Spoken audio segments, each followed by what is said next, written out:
So we've been following reporting in the Croatian press, reference to the sea's superyacht Royal Romance, and the story is starting to come out of a possible attempt of the former owner of the yacht to try to steal back his yacht from Croatia. The 92-metre or 300-foot superyacht Royal Romance has been seized and awaiting sale in Croatia since 2022. The yacht was seized because the owner was the sanctioned Ukrainian Viktor Medvedchuk. The courts in Croatia agreed to hand over the yacht to Ukraine in the first and only instance of assets being given back to Ukraine to be sold to help with the war effort. However, the former owner, now living in exile in Russia, has been making things difficult. On the 31st of March 2021, the yacht's ownership was transferred, at least on paper, from Fregata Marine Limited, where it had been registered since delivery in 2015, to a Marshall Islands-based company named Lanelia Holdings. The new company is connected to a Russian real estate entrepreneur, Alexei Inkin, who claimed to be the new owner of the yacht.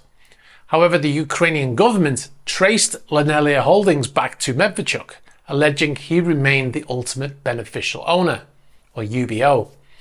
In 2021, Medvedchuk, an ally of Putin, had already been arrested in Ukraine, charged with the financing of terrorism, treason, and attempted looting of national resources in Crimea. In May 2022, the government in Croatia agreed to hand over the yacht to Ukraine, which remained moored in a Croatian port named Rijeka. On the 26th of May 2022, the same court rejected an appeal by lawyers hired by Lanelia Holdings, Medvedchuk, as groundless, the court saying the decision was not subject to appeal. The seizure order by the court had a time limit of 24 months, so the 26th of May 2022 till the 26th of May 2024, so the clock was ticking. Now in September 2022, the Ukrainian government decided that Medvedchuk would be deported to Russia in a prisoner swap. He was later stripped of his Ukrainian citizenship and disbarred from practicing law in Ukraine. The yacht, meanwhile, was moved from Rijeka to a secure shipyard in Trogir because of threats against the vessel by Ukrainians living in Croatia. Now, over the next 24 months, Medvedchuk's lawyers made things very difficult for the Ukrainian and the Croatian governments, filing lawsuit after lawsuit to try to block any transfer or movement of the yacht. Now that includes a lawsuit filed against Croatia for the seizure of the yacht, and the suit was for 35 million euros. Now the lawsuit argues that Inkin purchased the yacht from Medvedchuk before Medvedchuk was placed under sanctions by Ukraine. Remember, the Ukrainian government says Inkin's company is also connected to the no longer Ukrainian politician and lawyer Medvedchuk.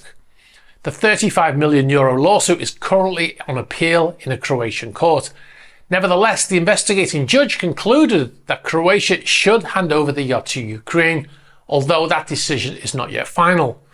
Now, the lawyers who claim to represent Inkin say that if the yacht is handed over to Ukraine, they will supplement the lawsuit, they will increase the lawsuit to the full amount of the value of the yacht, plus 130 million euros. So on the 26th of May 2024, the time limit for the ship's seizure was up. That's 2 years.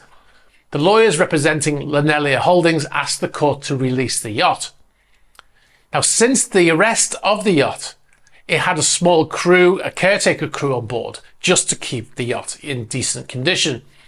Now, in May 2024, the Croatian police raided the yacht and arrested 7 men who were not part of that crew, who had somehow boarded the yacht at some point.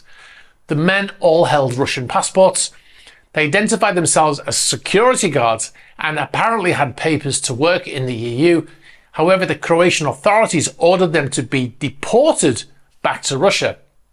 That's pretty extreme, considering they had apparent paperwork, unless they uncovered a plot to perhaps do something nefarious, like maybe take the yacht.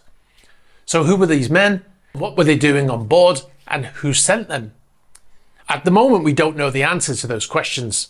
Now, it's possible, however, they weren't security guards, but mariners. getting ready to sail the yacht out of Croatian waters. Now, the lawyers were pushing to have the yacht's seizure removed by the courts. It's possible they were waiting for the court to rule the seizure order nullified, and then the 7 men would set sail, possibly at night, hoping to make it to international waters. Or perhaps they might try this even if the yacht wasn't released. Now, to pull off something like this, you'd only need a few people, a couple of people on the bridge, 1 or 2 engineers, and a few deckhands. Anyway, those men have been deported back to Russia, and so far the Croatian government is keeping quiet on their identities. I'm not sure if we'll ever find out who they actually were. As for the request to release the yacht, the Croatian court refused and in fact has extended the deadline for the yacht seizure. Meanwhile, the Ukrainian government are trying to facilitate the sale of the yacht. Not sure who would want to buy the yacht. Possibly the previous owner, Viktor Medvedchuk. Thanks very much for watching this video. You've been watching a Superyacht News clip.